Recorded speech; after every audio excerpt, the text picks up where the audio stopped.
মাঝে থেকে একটা গল্প বলি, অতিথি পাখি মারিলে 10 বছর কারাদণ্ড।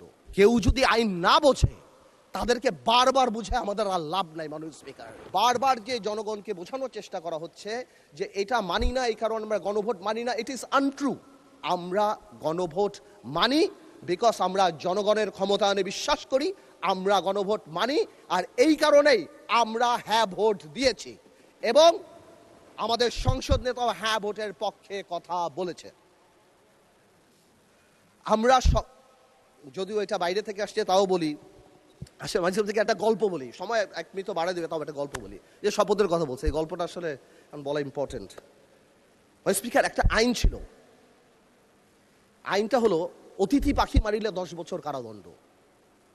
একজন এক বাড়ির মুরগি আরেক বাড়িতে চলে গেছে, ওই লোক জবাই করে খেয়ে ফেলছে। এখন এই লোক মামলা করছে যে এর 10 বছর জেল হইতে হবে, কারণ মুরগিও পাখি আর অন্যের বাড়ি অতিথি।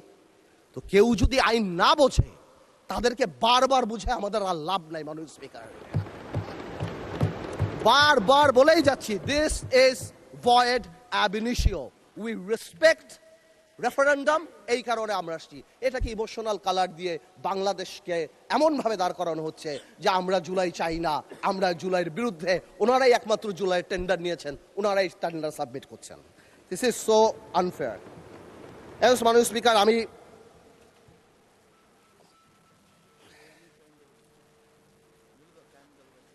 একটু টাইমটা তো বাড়াই দিবে বলো তোমার স্পিকার।